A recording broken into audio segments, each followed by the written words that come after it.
Welcome to the Mental Toughness Minute. This is a brief video that I put together off the back of an article that I include in my monthly newsletter. So perhaps you've read the article and just wanted a little bit more detail about this month's topic, which is actually about 3 ways to prepare for big moments. If you've come across the video and don't actually get my newsletter and you would like to, then please feel free to click on the link below and subscribe and get a copy of my newsletter coming into you every month. So this month's topic I think is a really good one because we all, whatever we are doing, have our big moments. Now, a big moment for me might look like supporting a team through a big sporting contest. It might be about me speaking at a conference and stepping onto a big stage and having that big moment. Or it could even be in a smaller group, perhaps with some high-level leaders or different groups of people, where it's really, challenging the work that I'm doing and how I'm going to best support someone. So moments come along in lots of different ways. They can also come through, of course, outside of our sporting situations and our workplaces.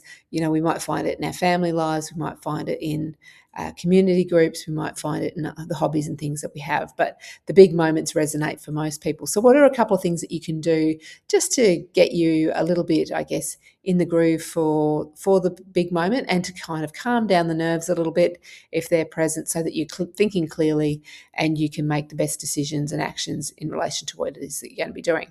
So let's have a quick look at the 3 points, and I'm just going to elaborate on them a bit further. So the first notion is to rehearse the first 60 seconds. What does that mean? We know that what you see is what you get. There's a little acronym there which is called WYSIWYG. What you see is what you get.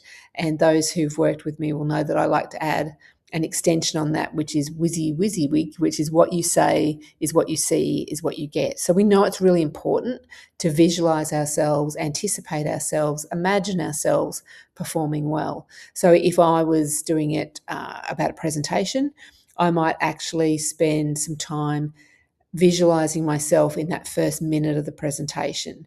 And it's certainly something that's part of what I do as my preparation. Usually I do the whole presentation. It just depends on the topic and whether it's something that I've delivered before. But certainly that first 60 seconds is really important, and visualizing and seeing yourself doing it well is important. Now in sport, we know, depending on the sport, it doesn't necessarily always go to plan. You can't always anticipate exactly how it's going to go. Or maybe you're a sprinter and 60 seconds is not as long as your event's going to be. But imagining that first minute of, if you were a sprinter, approaching the blocks and getting yourself ready. So imagining yourself in the first 60 seconds of the activity is a great place to start. Through that, what we want to do is we want to include yourself doing that successfully. There's a big difference between seeing yourself perform something well and what happens when the image comes into your mind of you maybe making a mistake or an error. That's really normal when that happens. But what you want to do, and in some ways it's helpful, but what you want to do is you want to correct the error. So if if I'm walking on the stage and I kind of catch my footing or something like that, or I drop my notes, if I've got my notes with me, then I might imagine myself just taking a momentary breath. The audience have probably seen it, so they're going to forgive me. And then I might reach down and I might grab my notes. So if I slightly trip over my footing, then I'll just correct myself, stand in my posture, take a breath again, just to steady myself down. So it doesn't matter what happens to me, it's what I do about it that's going to become important. So making sure that when you're visualizing yourself in that big moment, seeing yourself doing it well, but if an error comes along or you see a mistake or whatever that is, that's fine. It just means it's something that you can correct and something that you can fix up so that you don't get derailed by the thing that's happening. The other thing that is really helpful is to set process goals. What do we mean about that? So there's 2 types of goals most broadly: process goals and outcome goals. So the outcome goals is what it's going to look like when you finish. So you finish the presentation and the audience claps.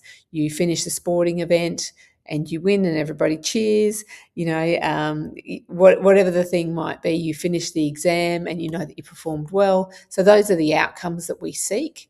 But what we know is that success is much more dependent on the steps it takes us to get to that particular outcome. So they're what we call the process goals. So thinking about the steps and the stages of it. For the presentation, the process might be, and I always do this, if I've got 4 pages of notes with 6 slides on a page, because I normally have 6 slides there. I might visualize myself going through the presentation, roughly working out timeframes where I need to be at by the time I get to the bottom of each page. I normally jot those things down, so it helps me to keep a little bit of a track, because I am inclined to go off on a tangent and tell a story if I don't keep myself in check. So seeing myself going through the slides, engaging with the audience, all the things that are needed there to give a great presentation. So those are the key elements there when the big moments come along. See yourself performing really well for those first 60 seconds, making sure the things that you see are positive in nature and positive in tone. And if in the event that it doesn't go so well, then see yourself correcting whatever the thing is and setting yourself little milestones along the way. And if we focus on those elements, then that gets us well on our way for having success in those big moments. So if you enjoyed this video, would love to spend some more time with you. You can receive my newsletter, The Locker Room, direct to your inbox. So just click on the link below if you haven't already. You can find other resources and information, copies of my books and so forth on my website. I've got a weekly podcast that I do with the ABC. There's over 250 episodes of all sorts of stuff. It's quite eclectic, but welcome to come and listen to The Locker Room. And of course, you can read some of my books as well in different areas. And failing that, send me an email. Would love to hear from you. I always make sure that I answer all my emails. Appreciate you listening to the video, and see you next month.